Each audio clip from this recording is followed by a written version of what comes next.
listen to me, but they wouldn't listen. And I began to wonder if they needed to be in here and not me, because I was used to being listened to. And then I spotted the psychiatrist's door, and I was banging on that door. I thought, I'll get some answers here.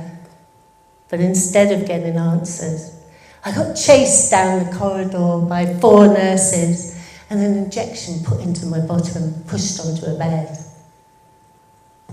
And I felt utterly violated. And I knew then there was no escape from this place. And all I could do was make myself a promise that I'd hold on to myself. So every day I'd walk around, talking to people, offering a listening ear, looking for moments of shared comfort. And there was the young woman with her Sony Walkman. And we'd listen, one earphone each, on her bed to sad songs and cry together. And then there was Tony. He played table tennis and invited me to join him. And every day we'd play a few games to pass away the time until it was time for him to go home. And then there was George. He was my best buddy for the 2 months I was there. He'd been there for a long, long time, and he knew all the best places to walk. And he made me laugh. And in a place like that, you need laughter and human connection. Don't forget your camera, George would say. And I'd take it out with me every day. And that camera became my lifeline.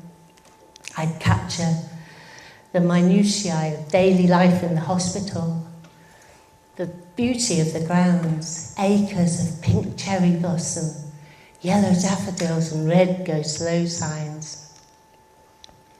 And those images, they were more than photographs. They were anchors holding me to a world I feared I was losing. And one night, I hit rock bottom. I was hammering on the big wooden doors, desperate to escape. And the nurse came along and she stopped me, not with force, but with compassion.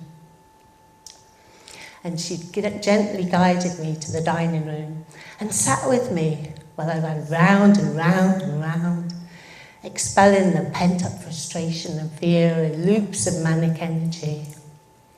And then she talked to me of a future outside the hospital walls. And sometimes that's all you need, isn't it? One kind word, one moment of human connection.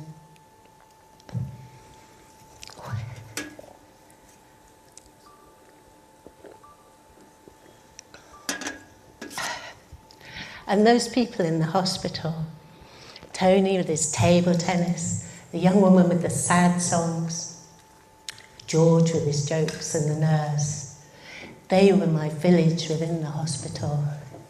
And I needed that village to hold on to myself. And those people, along with my family and friends who visited from near and far, continually reminded me of who I was and who I could still become. And I poured everything into my camera, and my friends would come. They'd take away the films, develop them, and bring back the photographs. And in the night, when it was quiet, I'd lay them out around the bed and make them into collages with writing. My first solo exhibition, right there in the hospital games room. It was my way of saying, I'm still here. And then I invited the staff and the patients into my private view. And I could have lost everything in that hospital, but it took my work as an artist onto another level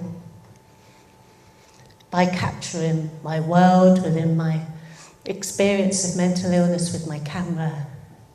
I created something unique that excited people, gallery curators around the country.